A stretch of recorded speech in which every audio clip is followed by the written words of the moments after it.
بسم اللہ الرحمن الرحیم۔ دیکھیں، کل کے سبق میں جن دو کلیوں کے درمیان عموم خصوص مطلق کی نسبت ہے، ان کی نقیضوں کی نسبتوں کو بیان کیا گیا تھا کہ ان کی نقیضوں کے درمیان بھی عموم خصوص مطلق کی نسبت ہوگی، لیکن تھوڑا سا فرق یہ ہوگا کہ جو اصل میں عام مطلق تھا نقیض میں خاص مطلق ہو جائے گا، اور جو اصل میں خاص مطلق تھا نقیض میں عام مطلق ہو جائے گا۔ لہذا یہاں دو دعوے شارح نے کیے، ایک یہ ہے کہ کلو ما صدق علیہ نقیض العام میں صدق علیہ نقیض الاخص سے، ایک یہ دعویٰ ہے کہ جب عام کی نقیض صادق آئے گی تو اخص کی نقیض بھی صادق آئے گی، اور دوسرا دعویٰ یہ کیا ہے کہ لیسا کلو ما صدق علیہ نقیض الاخص سے صدق علیہ نقیض العام ہے، کہ ایسا نہیں ہوگا کہ اخص کی نقیض جہاں صادق آئے عام کی نقیض بھی وہاں صادق آئے گی، ایسا نہیں ہوگا۔ اب اس کو آگے تفصیل سے شارح دلیل کے ساتھ بیان کرتے ہیں۔ عمل اولو، پہلی بات کہ جہاں عام کی نقیض صادق آئے وہاں اخص کی نقیض بھی صادق آئے گی، اس کی دلیل عمل اولو فلأنه لو صدق نقیض العام میں علی شیء بدون نقیض الاخص ہے، کہ عام کی نقیض کے ساتھ اخص کی نقیض صادق نہ آئے، تو اگر ایسی چیز ہو کہ اگر اس پر لو صدق نقیض العام میں عام کی نقیض تو اس پر صادق آئے، لیکن بدون نقیض الاخص سے اخص کی نقیض کے بغیر صادق آئے، تو اس کا مطلب یہ ہوگا کہ لصدق عین ما عین الاخص سے اخص کے عین کے ساتھ صادق آئے گی، تو یسق علیہ الاخص بدون عین العام میں تو لازم آئے گا کہ اخص کا عین عام کے عین کے بغیر صادق آ رہا ہے، وہذا خلف، اور یہ نہیں ہو سکتا۔ اس لیے کہ یہ طے ہے کہ جہاں عام کا عین صادق آئے گا وہاں اخص کا عین ضرور صادق آئے گا، اور اگر ان کی نقیض میں ایسی صورت ہو کہ جہاں عام کی نقیض صادق آئے وہاں اخص کی نقیض صادق نہ آئے تو پھر یہ خلاف مفروض لازم آتا ہے۔ اس کی مثال ایسے ہے، مثلا لو صدق اللہ حیوانو علی شیء بدون اللہ انسان ہے، کہ اگر کسی چیز پر یہ صادق آئے کہ یہ لا حیوان ہے، جیسے پتھر ہے، اب وہ لا حیوان تو ہے، لا حیوان یہ نقیض ہے حیوان کی، تو لا حیوان صادق آ رہا ہے پتھر پہ، اگر یہ صادق آئے لا حیوان تو لازماً لا انسان بھی صادق آئے گا،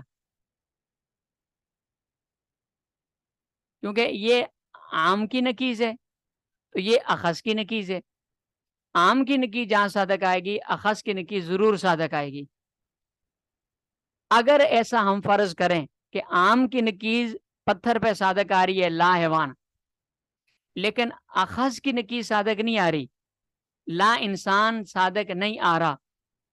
تو اس کا لازمی معنی یہ ہوگا کہ لا انسان نہیں ہے تو پھر انسان ہے، لصدق علیہ الانسان عین، تو انسان صادق آئے گا جو لا انسان کا عین ہے،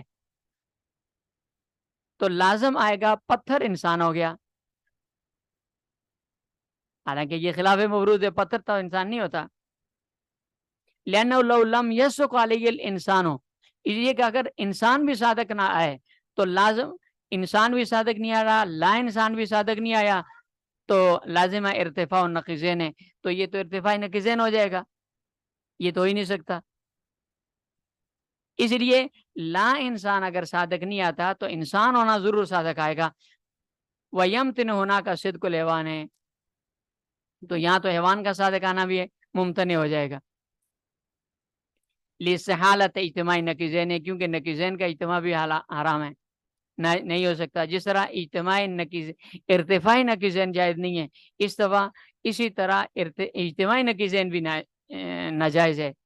وَيَسَقُ الْإِنسَانُ بِدُونِ الْحَيْوَانِ، تو اس سے لازم آئے گا کہ انسان ہونا کسی چیز پر صادق آئے گا لیکن اس کے اوپر حیوان ہونا صادق نہیں آئے گا، اور ایسا ہو نہیں سکتا۔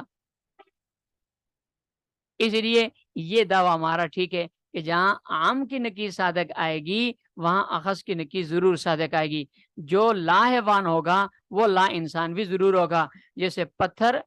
وہ لا حیوان ہے تو وہ لا انسان بھی ہے۔ دوسرا دعویٰ یہ تھا کہ ایسا نہیں ہوگا کہ جہاں اخص کی نکیز صادق آئے وہاں عام کی نکیز بھی صادق آئے گی، ایسا نہیں ہوگا۔ اس کی دلیل یہ فَلَأَنَّهُ بعد ما ثبت، اس لیے کہ جب یہ بات ثابت ہوگی کہ ان کل نقیز العام نقیز الاخص ہے، جو عام کی نکیز ہے وہ اخص کی نکیز بھی ہے، یہ بات جب ثابت ہوگی تو اب دیکھیں لو کان کل نقیز الاخص سے نقیز العام ہے، عام کی نکیز جو بھی ہے وہ اخص کی نکیز ضرور ہوگی، لیکن اگر ہم یہ کہتے ہیں کہ جو اخص کی نکیز ہے وہ عام کی نکیز ہوگی تو لکان نقیزان متساویین، تو اس کا مطلب یہ ہوا کہ ان کی نکیزوں کے درمیان تساوی کی نسبت ہوگی، اور جن دو کلیوں کی نکیزوں کے درمیان تساوی کی نسبت ہوتی ہے وہاں ان دو کلیوں کے عین کے درمیان بھی تساوی کی نسبت ہوتی ہے، جیسے انسان اور ناطق کی مثال پیچھے گزری تھی، انسان اور ناطق میں مساوات ہے تو لا انسان اور لا ناطق میں بھی مساوات ہے، حالانکہ یہ بالکل غلط ہے، یہاں ایسا نہیں ہو سکتا، اس لیے کہ یہاں جو بحث ہو رہی ہے وہ ان دو کلیوں کی ہو رہی ہے جن میں عموم خصوص مطلق کی نسبت ہے، فیکونان فیکون النقیزہما وہما العینان متساویان، لہذا ان کی نکیزوں کے درمیان بھی تساوی کی نسبت ہوگی، ان کی نکیز ان کا عین ہے، وقد کان العینان عام و اخص مطلقا، حالانکہ ہم نے پہلے پڑھا ہے کہ ان کے عین کے درمیان عموم خصوص مطلق کی نسبت ہے، وہذا خلف، اور یہ خلاف مفروض ہے، اس لیے یہ صورت بھی صادق نہیں آ سکتی۔ جب ایسا نہیں ہو سکتا تو ہماری دونوں باتیں ثابت ہو جائیں گی۔ شارح کہتے ہیں کہ جہاں عام کی نکیز صادق آئے وہاں اخص کی نکیز بھی صادق آئے گی، لیکن جہاں اخص کی نکیز صادق آئے وہاں عام کی نکیز کا صادق آنا ضروری نہیں ہے۔ چلیں